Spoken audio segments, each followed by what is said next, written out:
This one is a really unique and really fun episode of the Silvercore Podcast. You might remember Jesse Reardon from Silvercore Podcast episode 93.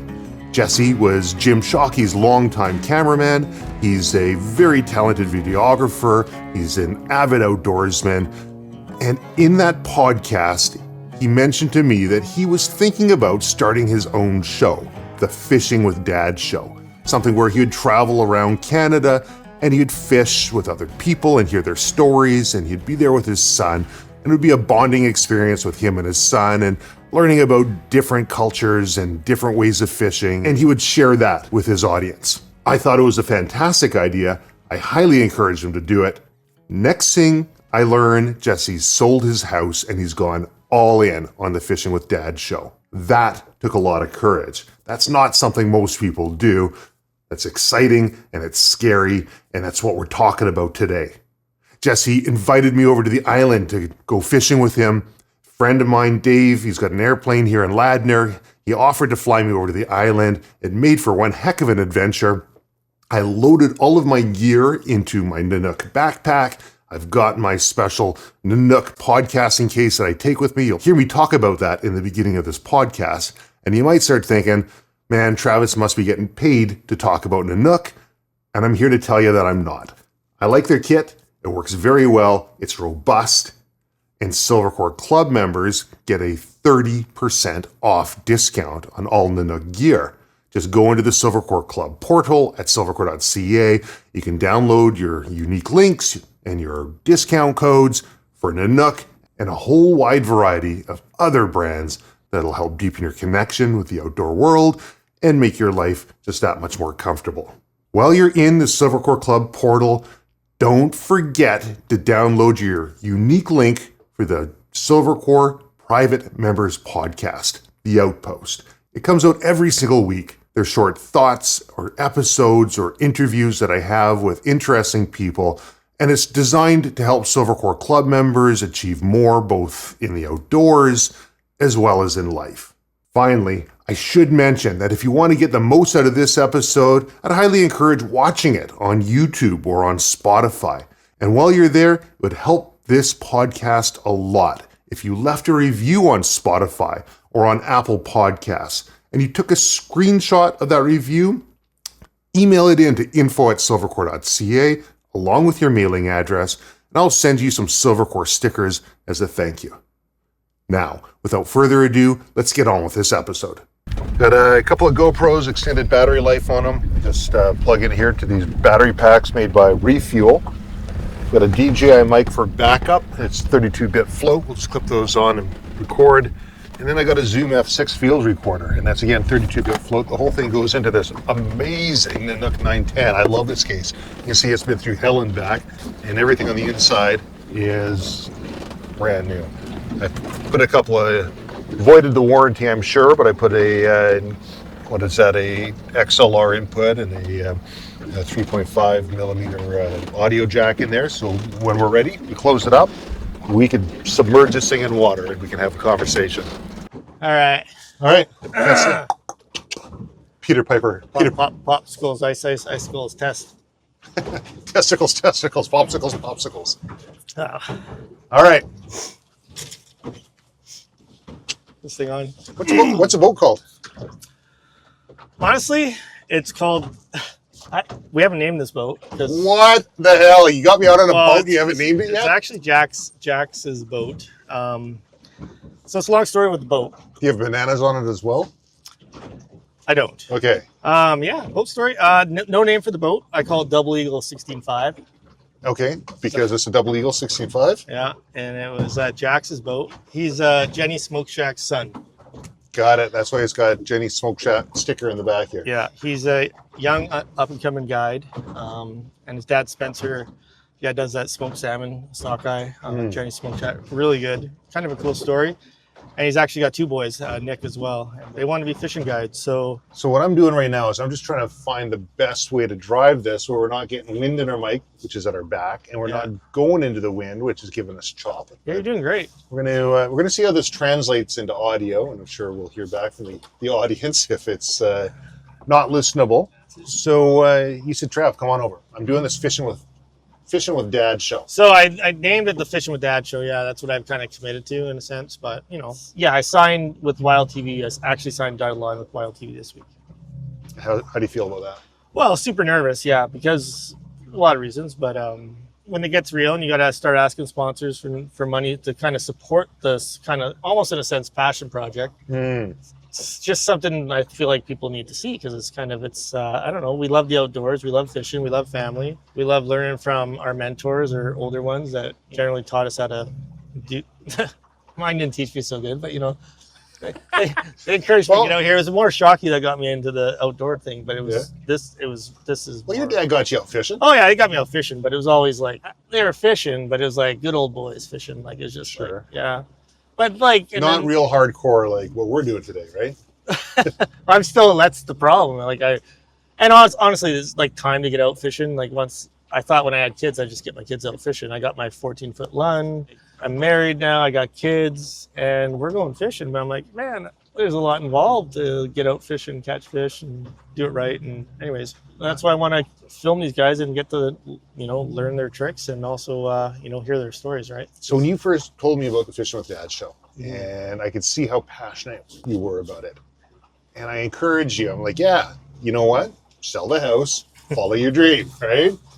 And I don't think I was alone. Probably other people were encouraging you to do the same thing. But I think that's a dream that a lot of people have. I think a lot of people have an idea of something they'd love to do, if not for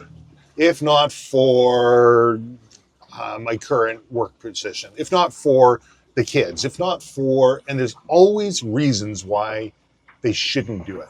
Yeah, I got a lot of reasons why I probably shouldn't, but there's a ton of more reasons why I should just pursue it and see what happens, right? You can only sabotage so many things in your life, right? And yeah, talk to me about that. When it looks like it's going to get hard, when you're there and you can it happened even when I was a kid, like trying out for AA or AAA hockey.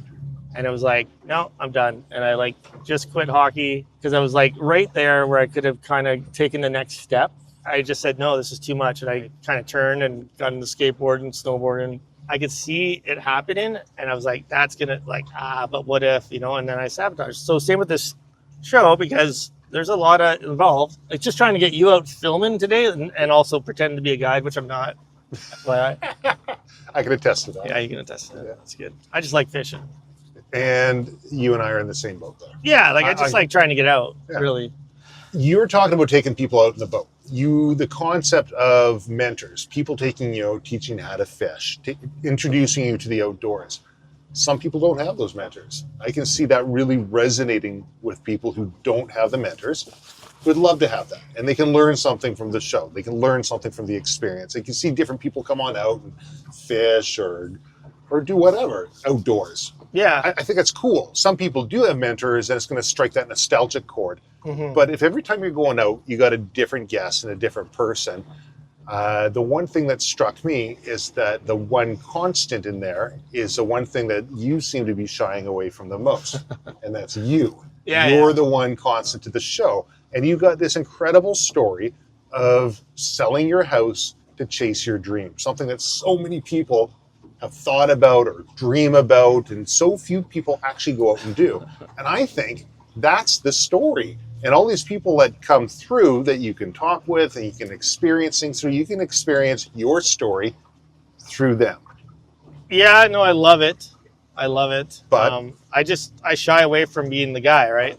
Okay, so you've got imposter syndrome. I do, yeah, a little bit. I don't want to be the guy, trying to showboat or trying to be the influencer. Because the only thing I said, I told you, the only thing I can influence is to get in shape and look into Rogaine as a sponsor. And then maybe See, I thought you were referring to me when you said those two things. No, that's me, man. I'm 46 and I've had this vision since I was a kid. Since I first came out here in Victoria as a 12-year-old. And my dad and Dave Plummer took me out fishing. And yeah, it got me hooked.